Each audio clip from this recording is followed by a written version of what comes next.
은혜 받을 하나님 말씀은 우리 이사야 7장 14절과 미가 5장 2절 말씀입니다.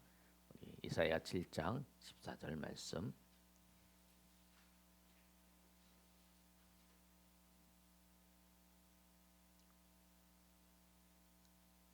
이사야 7장 14절 말씀 우리 다 같이 읽겠습니다. 시작. 그러므로 주께서 친히 징조를 너희에게 주실 것이라.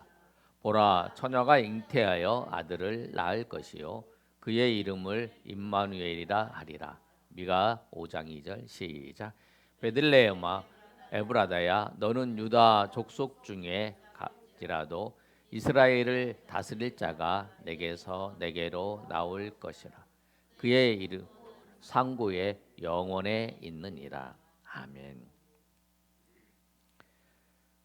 구약에 예수님에 대한 예언이 굉장히 많습니다.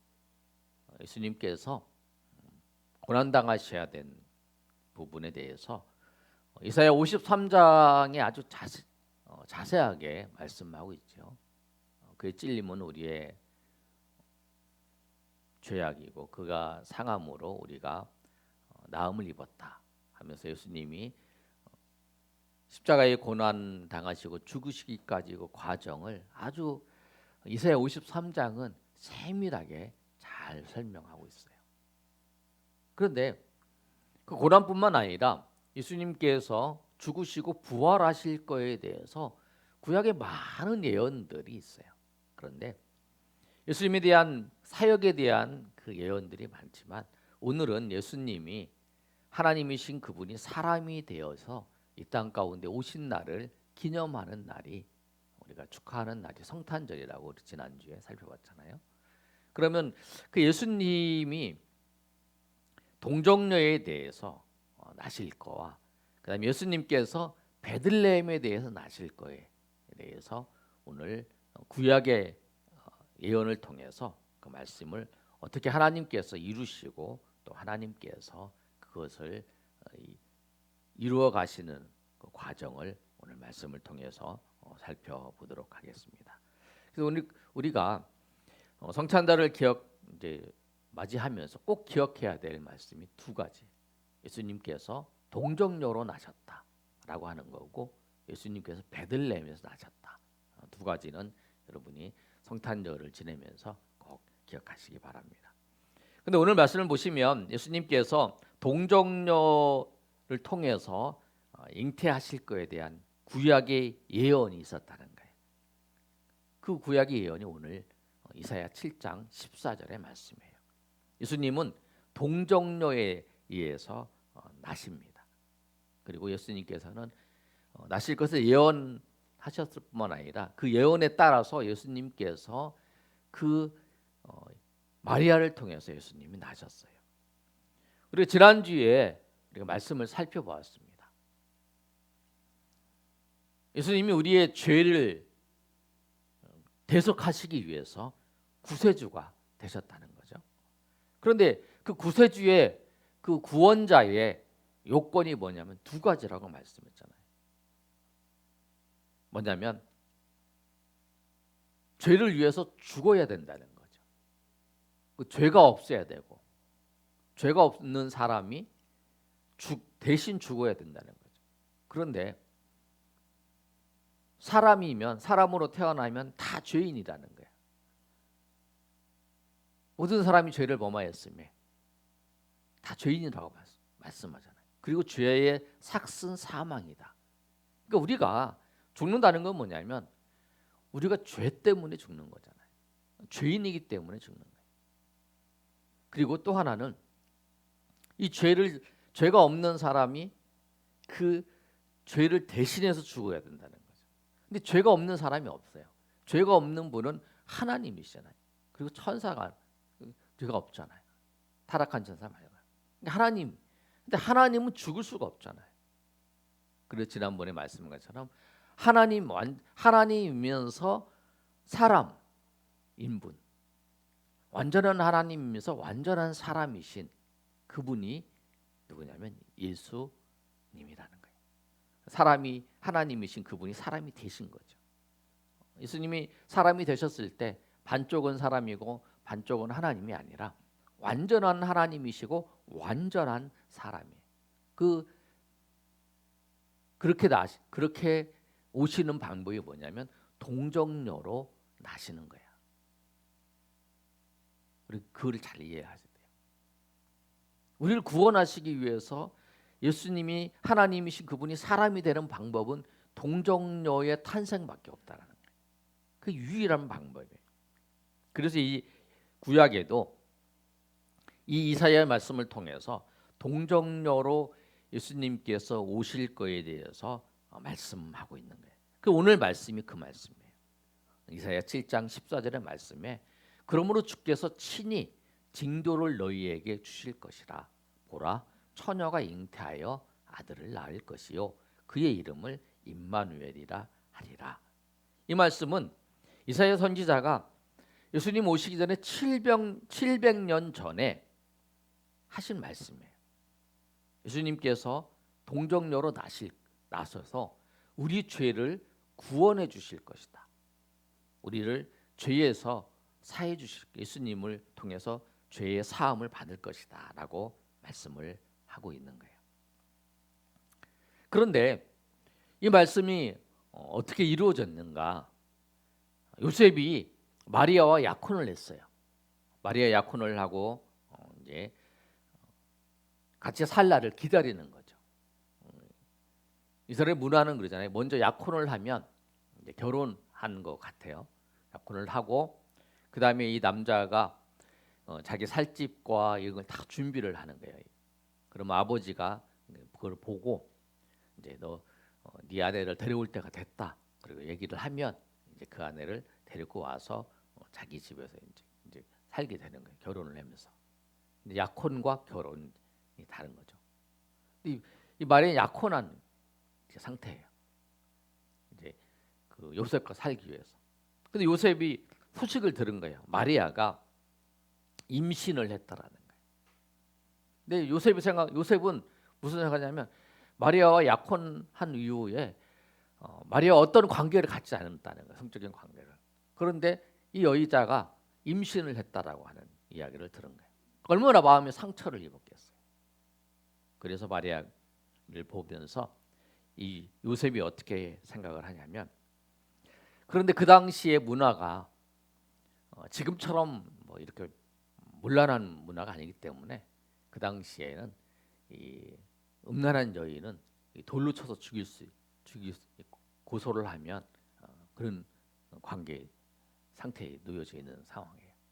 그래서 이 요셉이 마리아를 그렇게 고발을 하면 죽을 수 있으니까 그렇게 안 하고 조용히 그냥 이혼을 하려고 생각을 하는 거예요. 그게 이제 마태복음 1장 18절에서 23절까지 말씀이에요.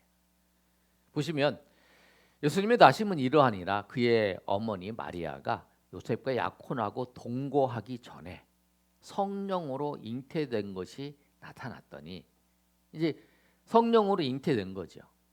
예수님이 성령으로 잉태하신 거예요. 동정녀로 성령으로 잉태하신 거예요. 그래서 그의 남편 요셉은 의로운 사람이라 그를 드러내지 아니하고 가만히 끊고자 했다. 조용히 이 사실을 드러내지 않고 조용히 이혼을 해서 이제 보내는 거죠. 그 다음에 20절 말씀을 보시면 이 일을 생각할 때에 이렇게 생각을 하고 있는 거야. 그래도 좀 그 여인과 아이를 생각해서 그렇게 조용히 보내서 살 수 있도록, 아이랑 살 수 있도록 이렇게 생각을 하고 있는 거야. 그랬더니 이때 20절에 보면 이 일을 생각할 때에 주의 사자가 현몽하여 이르되 다윗의 자손 요셉아, 내 아내 마리아 데려오기를 무서워하지 말라. 그에게 잉태된 자는 성령으로 된 것이다.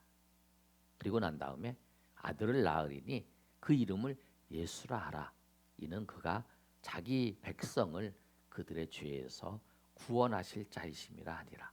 예수님 천사가 꿈에 현몽해서 그 네 아내 데려오는 걸 두려워하지 말고 데려와라. 그 여인은 가늠한 게 아니고 성령으로 잉태된 것이다. 그리고 그 아들을 이름 낳으면 이름을 예수라 하라.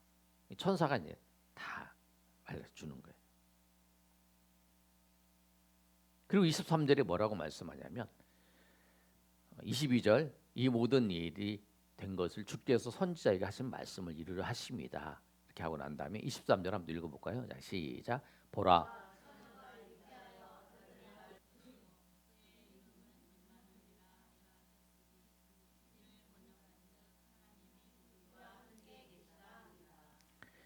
이 모든 일이 주께서 선지자로 하신 말씀을 이루려 하십니다. 이사야 7장 14절의 말씀을 이루려 하신다는 거예요. 그 선지자의 말씀을 그대로 이루려고 하신 말씀입니다. 그러면서 보라 처녀가 잉태하여 아들을 낳을 것이요 그의 이름은 임마누엘이라 하리라 이렇게 말씀을 한 거죠.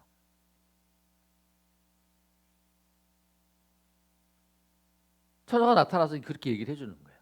이 일은 700년 전에 이사야 선지자를 통해서 하나님께서 미리 예언하셨던 그 일이 오늘 이 마리아를 통해서 이루어질 것이다라고 말씀하면서 또 이 아들은 이 백성을 죄에서 구원할 것이다. 죄에서 구원하기 위해서 이들이 이 아이는 하나님의 사람이 되신 그분이다. 그리고 그분의 이름을 예수라 이름까지 정해준 거죠. 그 소식을 들은 거예요. 제일 믿기 어려운 사람이 그 소식을 들었을 때 아마 요셉이었을 거예요. 요셉 정말 그럴까 막 그러는데 요셉이 그 말을 듣고 난 다음에 요셉이 어떻게 했냐면 그 아내를 데려오는 거예요. 24절 말씀 한번 볼까요? 7장 시작. 요셉이 잠에서 깨어 일어나 주의 사자의 분무대로 행하여 그네 아내를 데려왔으나 아들을 낳기까지 동침하지 아니하더니 나음의 이름을 예수라. 그 아내를 이제 데리고 온 거예요. 데리고 와서 그 다음에 동침하자. 그 사자가 분부한 대로 데리고 오는 거죠. 그래서 이 말씀대로 이사야의 그 말씀대로 동정녀로 예수님께 탄생하실 것을 말씀대로 그 마리아를 통해서 예수님이 탄생하신 거죠. 근데 그 전에 이제 우리가 이제 요셉의 이야기는 봤지만 마리아에게 네가 잉태할 것이다. 그때 이 마리아가 그런 장면이 나오잖아요. 나는 남자를 모릅니다. 그렇게 얘기를 하잖아요.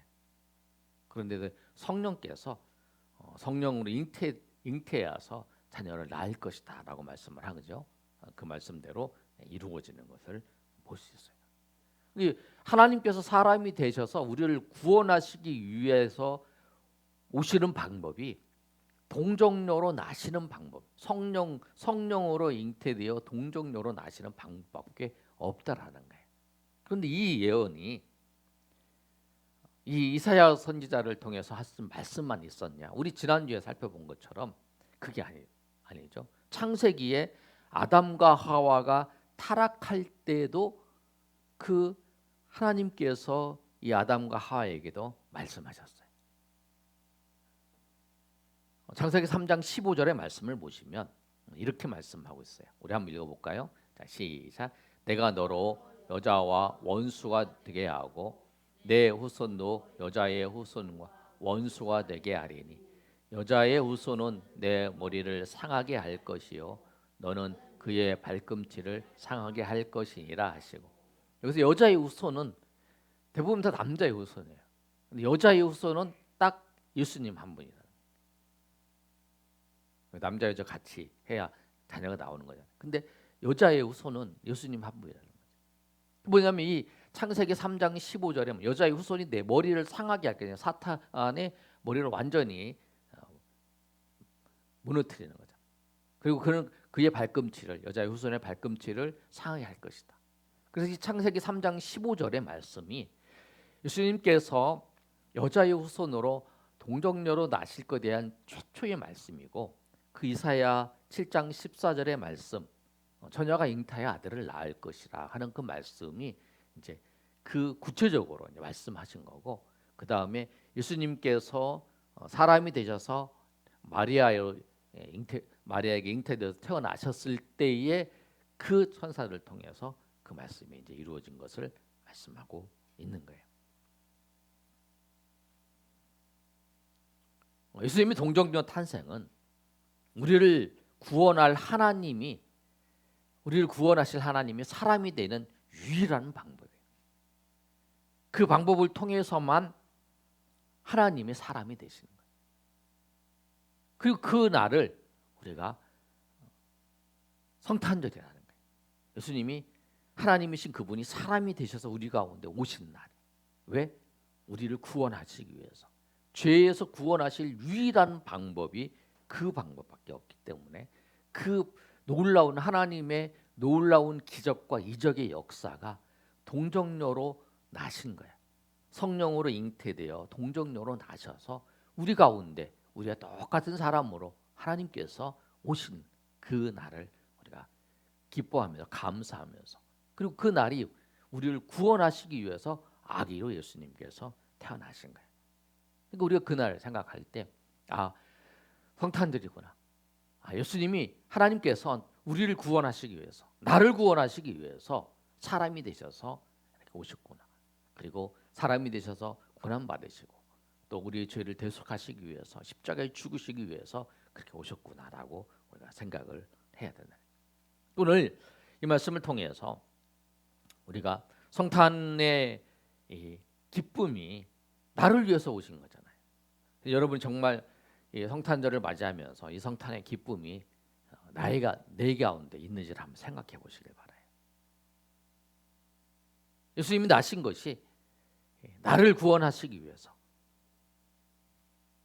하나님이 사람이 되셔서 이 낮고 낮은 천하고 천한 이곳 사람이 되셔서 오신 그 일을 생각하면서 내가 정말 그 하나님의 사랑에 대해서 정말 감사하고 있는지, 정말 하나님의 사랑에 대해서 감격하고 있는지 한번 생각해 보시고, 그 성탄의 기쁨이 나를 위해서 하나님이 그 사람이 되셔서 오셔서 우리와 같은 모습으로 하셨던 모든 것을 생각하면서 우리가 감사하며 나가시는 여러분이 되시기를 예수님의 이름으로 축원합니다.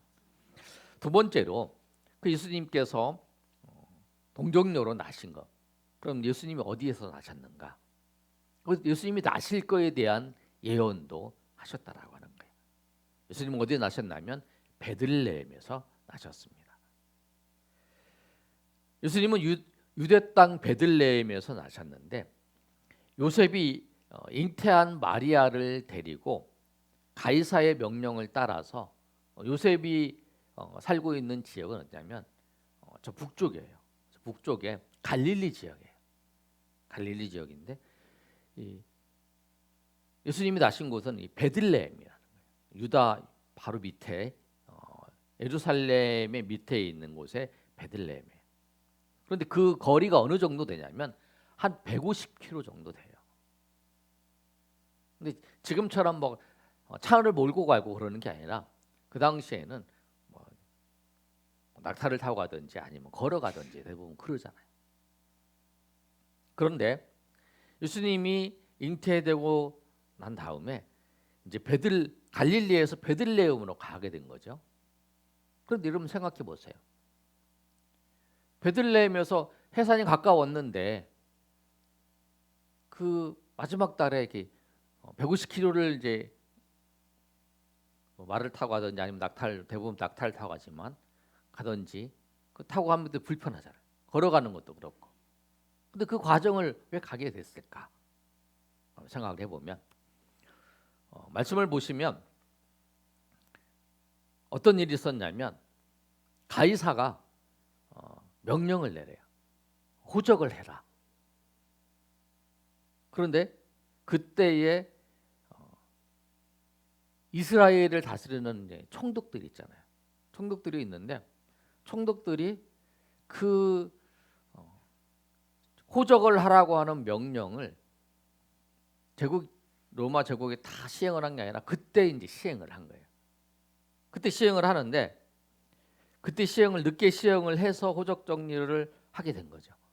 그런데 그 과정을 보면 이 요셉이 마리아를 데리고 베들레헴에 갈 수밖에 없는 상황이 되는 거잖아요. 왜냐면 임신부인데 임신하고 있는데 내가 할 수 없이 가야 되면 내가 빨리 갔다 올게 막 그러잖아요. 그런데 마리아를 데리고 이제 그 150km를 이제 같이 가는 거잖아요.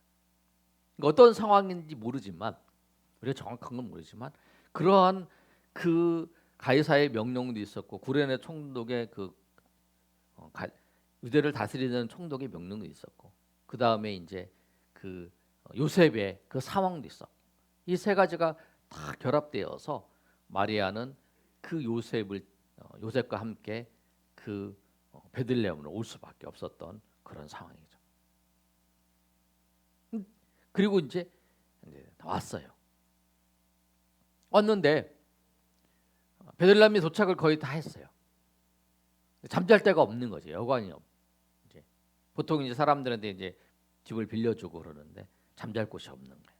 그 당시에는 보통 이제 잠잘 때 1층에 사람들이 가난한 사람들 1층에 살고 동물도 이제 그 칸을 나눠 가지고 옆에 살고 이제 동물도 같이 있었어요.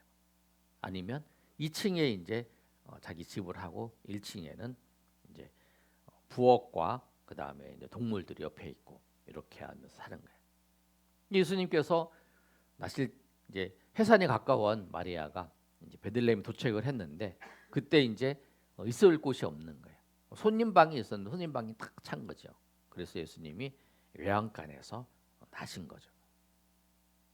성경의 말씀을 보면 미가서 5장 2절의 말씀에도 이렇게 말씀하셨잖아요. 우리가 읽었던 것처럼 한번 읽어보겠습니다.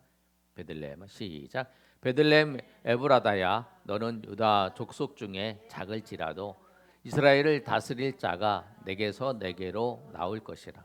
그의 근본은 상고의 영혼에 있느니라. 이 말씀도 미가 선지자를 통해서 700년 전에 예수님께서 말씀하신 거예요. 700년 전에. 그 말씀대로 예수님께서 베들레헴에서 나신 거죠. 그 나중에 이제 동방 박사가 유대의 그 별을 보고 유대에 와서 물어보는 거예요. 뭐라고 물어보면 그리스도가 어디에 나셨냐고 물어보는 거죠. 마가복음 2장 4절에서 6절까지 말씀을 보면 그 말씀이 기록되어 있는데요.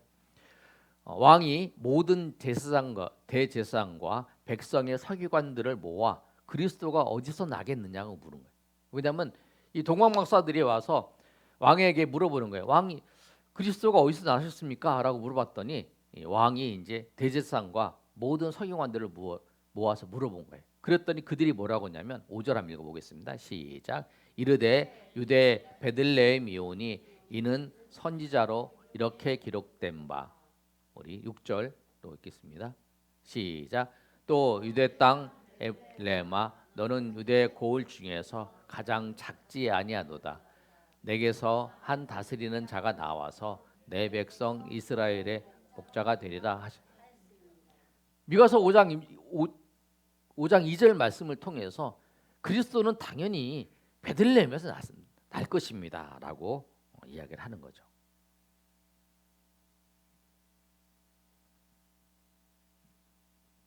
베들레헴에서 날 것이라고 말씀을. 그래서 예수님께서 베들레헴에서 나신 거죠.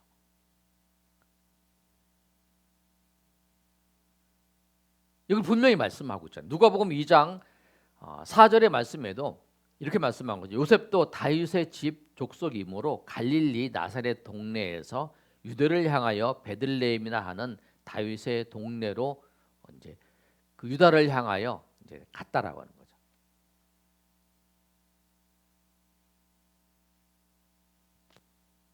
예수님께서 베들레헴에 나실 것에 대한 예언을 하나님이 이루시기 위해서 가이사를 움직이시고 구레네 총독도 움직이시고 그 다음에 그 요셉의 그 환경, 요셉의 모든 상황도 움직이셔서 베들레헴으로 갈 수밖에 없는 그 상황을 만드셔서 하나님께서 예수님을 베들레헴에 태어나게 하신 거죠. 아마 요셉이 그 베들레헴을 갈 때는 아마 그랬을지도 몰라요. 아니 왜 여기 우리가 가야 되는가 지금 이 시간에 우리 아내도 지금 배가 불러갖고 이렇게 하고 있는데 갈 수밖에 없는 상황을 보면서 왜 이 시간에 가야 되나 막 이렇게 떠들면 갈지도 몰라요. 그런데 그 모든 것이 다 하나님께서 인도하시는 그 상황 가운데 있다라는 거예요. 우리의 모든 인생이 우리가 기억하고 우리가 알고 우리가 알든지 모르든지 간에 하나님은 모든 것 가운데에서 우리 인생의 모든 것을 주관하고 계시고 인도하고 계신다라고 하는 거예요. 그 우리가 항상 하나님의 주권을 인정하고 내가 어떤 상황과 어떤 처지에 놓여 있을지라도 이것은 항상 하나님께서 내 모든 것을 인도하고 계신다. 내 모든 것을 하나님께서 아시고 주관하고 계시고 이끌어 가시고 함께하고 계신다라고 하는 것을 우리가 믿음으로 우리가 바라보며 나가야 돼요. 그게 잘 깨닫지 않아도 우리가 고백하면서 가야 돼요. 아, 내가 이 지금 어려운 상황 가운데 힘든 일이 있지만 이 모든 상황도 하나님이 인도하고 계신다. 하나님이 알고 계신다. 하나님이 역사하고 계신다라고 하는 거 그것을 우리가 꼭 기억하고 나가야 된다는 거예요. 왜?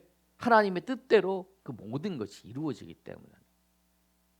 주님이 하나님께서 사람이 되셔서 우리를 구원하시려고 하는 그 계획, 성령으로 잉태되어서 동정녀로 나실 것에 대한 그 예언도, 또 예수님께서 미가 선지자를 통해서 베들레헴에 나실 것에 대한 그 예언도 하나님은 그 말씀대로 그 뜻대로 이루어 가신다라는 거예요.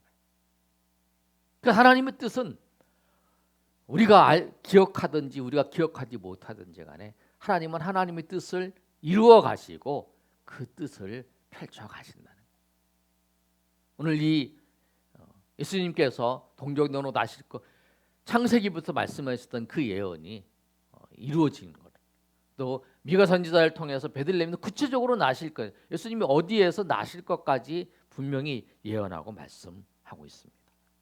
오늘 말씀을 보면서 우리가 인생을 살아가는 데 있어서의 우리 모든 것이 다 하나님의 주권 안에 하나님의 인도하심 안에 있다라고 하는 사실을 꼭 기억하시면서 내가 힘든 일고 어려운 일고 지금 하나님의 역사하신 것이 잘 보이지 않을지라도 주님은 변함없이 우리를 이끌어 가시고 우리를 인도하시고 우리와 함께 하신다는 그 사실을 꼭 기억하시면서 우리가 주님 앞에 나아가는 저 여러분이 되시기를 예수님의 이름으로 축원합니다.